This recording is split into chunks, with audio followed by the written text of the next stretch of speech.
نحمده ونصلي على رسوله الكريم اما بعد فاعوذ باللہ من الشیطان الرجیم بسم اللہ الرحمن الرحیم۔ معزز سامعین،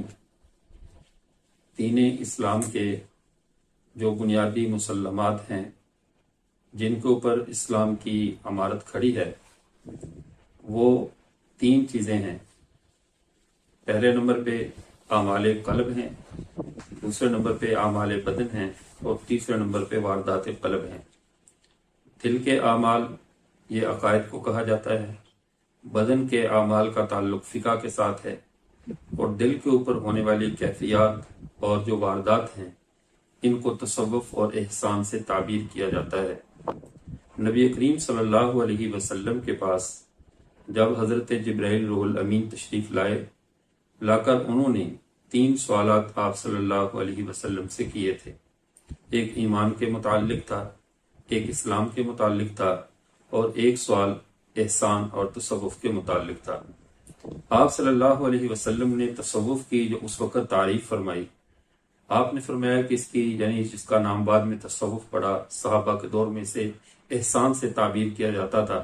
اور محسنین ایک صفت تھی ان لوگوں کی جو احسان کے اعلیٰ درجے پر فائز ہیں۔ آپ صلی اللہ علیہ وسلم نے اس کی وضاحت کرتے ہوئے فرمایا کہ تو ایسے اللہ کی عبادت کر گویا کہ تو اللہ کو دیکھ رہا ہے، یا ایسے عبادت کر کہ تیرا اللہ تجھے دیکھ رہا ہے۔ اب آپ ہمارے عام معاشرے میں دیکھیں، جب ملازم کو یہ معلوم ہو یا غلام کو اس بات کا پتہ ہو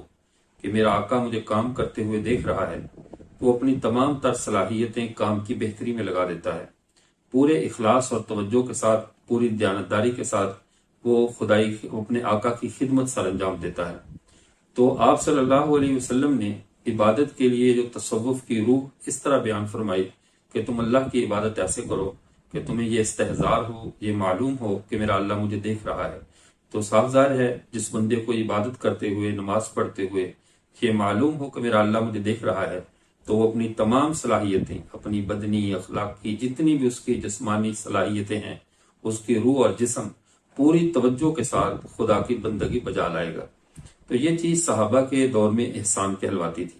یہ اسلام میں کوئی نئی چیز نہیں ہے، بلکہ یہ اسی اسلام پر جو آپ صلی اللہ علیہ وسلم نے ہمیں دین دیا ہے اسی پر چلنے کی طاقت کا نام، اپنی روحانی قوت کا نام تصوف اور احسان ہے۔ چونکہ ہمارے معاشرے میں بر صغیر پاک و ہند چونکہ ایک رومانوی سا دیش ہے، اس کے اندر عمومی طور پہ تصوف کے نام پہ بہت سے غلط کام کیے گئے اور تصوف کے نام پہ کچھ اہل تصوف ایسے لوگ سامنے آئے جنہوں نے اس کو اپنی خاندانی جاگیر سمجھ کر اس کے اندر ہر جو ایک بڑے پیر کا بیٹا ہے اس کو بھی ولی ابن ولی بنا دیا، چاہے وہ اس منصب کا اہل تھا یا نہیں تھا۔ پیری مریدی کے اس کاروبار میں جو اصل چیز تھی وہ دنیا کی نظروں سے اوجھل ہو گئی اور کھوٹے سکوں نے کھرے سکوں کے جو دنیا کی نظروں سے چھپا دیا۔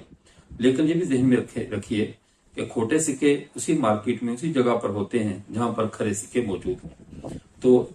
کلیتاً ہم یہ نہیں کہہ سکتے کہ صحیح تصوف معاشرے سے ختم ہو گیا۔ صحیح تصوف معاشرے میں موجود تھا، لیکن ان لوگوں نے جنہوں نے تصوف کے نام پر اپنے ڈیرے ڈالے اور صوفیت کے آڑ کے اندر بڑھتے بڑھتے یہاں تک چلے گئے کہ جیسے مرزا غلام محمد قادیانی، اس کی حیثیت صرف ایک مجاور اور ملنگ کی حیثیت تھی، لیکن اس نے اپنے ملنگوں والی طبیعت سے بڑھ کر جب ایسے دعوی کیے کہ حتیٰ کہ نبوت کے مقام پر بھی ڈاکہ ڈال دیا اور اپنے لیے نبوت کا دعویٰ کر دیا۔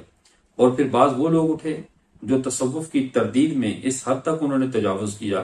کہ جو صحیح تصوف تھا انہوں نے ساتھ اس کا بھی انکار کر دیا، جیسے جاوید احمد غامدی اور اس طرح کے وہ لوگ جو کہ تصوف دشمن کے طور پر سامنے آئے، جماعت المسلمین کے حضرات، مسعود احمد، کیپٹن مسعود الدین عثمانی، مسعود احمد PSC اور اس طرح اور وہ تحریکیں جو کہ تصوف دشمنی پر جنہوں نے اپنے مذہب، اپنے مسلک اور مشرب کی بنیاد رکھی۔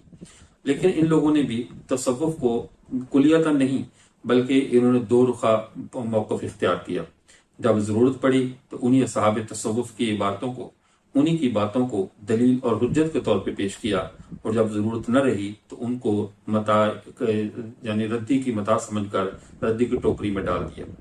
جیسے جاوید احمد غامدی خود تصوف کے بارے میں اس کے جو ذاتی نظریات ہیں جو اس نے اپنی کتابوں میں لکھے ہیں وہ انتہائی یعنی اس کو اسلام کے مخالف ایک نئی چیز کے طور پہ متعارف کرواتا ہے، لیکن جب قادیانیوں کو سپورٹ فراہم کرنا تھا ان کو تحفظ دینا تھا۔ تو اسی صوفیاء کے شیخ اکبر محی الدین ابن العربی رحمہ اللہ، ان کی عبارات کو اس طرح پیش کیا گویا کہ وہ صحیفہ آسمانی ہے۔ تو ہمیں اس وقت سب سے بہترین ضرورت جو ہے وہ تصوف کے معاملے کو سمجھنے کی ہے کہ تصوف کیا چیز ہے، تصوف کسے کہتے ہیں، اس کی شرائط، اس کے ارکان کیا ہیں، اور جو تصوف کی اصطلاحات ہیں یہ کیا ہیں۔ اور ہم کوشش کریں گے کہ بالترتیب ہم تصوف کی تعریف کریں، اس کے احکام بیان کریں، اس کے بارے میں جو اس کے فوائد و ثمرات ہیں ان پر گفتگو کریں، اور ساتھ ساتھ اس کے متعلقہ جتنی بھی اصطلاحات ہیں تصوف کے متعلق ان اصطلاحات کو عوام الناس کے سامنے لائیں، تاکہ کوئی آدمی ان اصطلاحات کی آڑ میں کوئی غلط معنی بیان کر کے امت مسلمہ کے ایمان پر ڈاکہ زنی نہ کر سکے، ان کا ایمان نہ چھین سکے۔ اب آئیے اس بات کی طرف کہ تصوف کو ہمارے اسلاف نے کس نقطہ نظر میں لیا۔ بر صغیر پاک و ہند میں تصوف کے حوالے سے جس شخص نے بہترین کتاب و سنت کے مطابق تصوف کا تعارف کروایا ہے وہ شاہ ولی اللہ محدث دہلوی رحمۃ اللہ علیہ ہیں۔ انہوں نے تصوف کے اندر جو رسومات داخل ہو چکی تھیں، تصوف میں جو بدعات اور خرافات گھس چکی تھیں، ان سب کو چھان کر علیحدہ کیا اور صحیح تصوف کا تعارف قوم کے سامنے پیش کیا۔ اسی طرح جیسے کہ مولانا عبید اللہ سندھی رحمۃ اللہ علیہ نے تصوف کا تعارف کرواتے ہوئے بہت ہی عمدہ بات ارشاد فرمائی۔ وہ فرماتے ہیں کہ یہ جو تصوف ہے یہ کوئی دین سے ہٹ کر کوئی نئی راہ عمل نہیں ہے کہ اس کے اندر کوئی نئے راستے ہو، نیا قانون ہو۔ یہ وہی راہ عمل ہے جو قرآن اور حدیث اور فقہ کے اندر موجود ہے۔ تصوف صرف اس راستے پر چلنے کی طاقت مہیا کرتا ہے، اس راستے پر چلنے کے لیے قلبی نور مہیا کرتا ہے۔ کتابیں تو احکامات بتاتی ہیں، کتابیں معلومات میں اضافے کا ذریعہ بنتی ہیں، علم کا ذریعہ بنتی ہیں، لیکن کسی کو دل کی بشاشت کے ساتھ، پورے دل کی آمادگی کے ساتھ ایمان اس کے دل میں ایسا راسخ کر دینا، یہ طریقہ تصوف کا ہے۔ حضرت فرماتے ہیں جیسا کرسچین ریاستوں میں اور ان ملکوں میں جہاں پہ دشمن سامراج نے، غیر مسلم قوتوں نے مسلمانوں کا جینا حرام کیے رکھا، جہاں پر کتابوں کا علم چھین لیا گیا، تو یہ تصوفی کی قوت تھی، اللہ کی وہ طاقت تھی دلوں کے اندر، جس نے بڑی سے بڑی طاقتوں کو اس بات پر مجبور کر دیا کہ وہ مسلمانوں کے اوپر مزید حکومت نہیں کر سکتے، مسلمانوں کے دلوں کو وہ خرید نہیں سکتے۔ تو یہ تصوف اور احسان بندے کا اپنے دل کے اندر ایسی حضوری ہو جانا، اپنے دل میں خدا کی ایسی حضوری اسے نصیب ہو جائے کہ پھر دنیا کی تمام تکالیف اسے بالکل ہلکی لگیں اور آخرت کی راحتوں پر اس کا یقین ہو جائے، تو یہ تصوف کا فائدہ ہے۔ یہ اس کی یعنی افادیت ہے کہ انسان کے لیے دنیا کے تمام مسائل برداشت کرنا آسان ہو جاتا ہے۔ اور تصوف ویسے بھی احسان ایک یادداشت کا نام ہے، اللہ کو یاد رکھنے کا، نماز پڑھتے ہوئے، دیگر عبادات کرتے ہوئے خدا کی حضوری رہے۔ چونکہ صحابہ کرام رضوان اللہ تعالی علیہم اجمعین رسول اللہ صلی اللہ علیہ وسلم کی بابرکت صحبت کی وجہ سے وہ تمام منازل، تمام مراتب وہ آپ کی برکت سے ان کو حاصل تھے، لیکن بعد والوں کو اس مقام تک کہ مقام حضوری تک پہنچ جائے، عبادت کرتے ہوئے خدا کا دھیان رہے اور ہاتھ ان کے دنیا کے معاملات بھی مشغول ہوں، دل خدا کی یاد سے غافل نہ ہو۔ اس کے لیے پھر صوفیہ کرام کے وہ مجاہدے، وہ مراقبے، وہ دیگر جو امور ہیں وہ تصوف کے، وہ سر انجام دینے پڑے۔ تو تصوف شریعت سے ہٹ کر کوئی چیز نہیں ہے، شریعت کی کوئی معارض چیز نہیں ہے، نہ شریعت اور طریقت کی جن لوگوں نے راہیں جدا جدا کی یہ دین سے ناواقف جاہل لوگ تھے جنہوں نے کہا شریعت اور چیز ہے، طریقت اور چیز ہے۔ ایسی بات نہیں ہے، شریعت اور طریقت یہ ساتھ ساتھ چلنے والی چیزیں ہیں۔ طریقت جو ہے وہ شریعت ہی پر چلنے کی راہیں ہموار کرتی ہے، آدمی کے دل میں ایک جذبہ پیدا کرتی ہے، اس کے اندر اسلام پر عمل کرنے کا حوصلہ پیدا کرتی ہے، اور خدا سے قرب کا اس کے اندر نا ایک جذبہ پیدا ہوتا ہے جس کے باعث سے اللہ کا قرب نصیب ہوتا ہے۔ تو اس کی مزید تعریف اور اس کے حوالے سے جو ہمارے اسلاف نے، ہمارے بڑوں نے تصوف کے حوالے سے ارشاد فرمایا، وہ کچھ عرصہ ہم اس کو بیان کریں گے، پھر انشاءاللہ اس کی اصطلاحات پر بات ہوگی۔ وآخر دعوانا الحمدللہ رب العالمین۔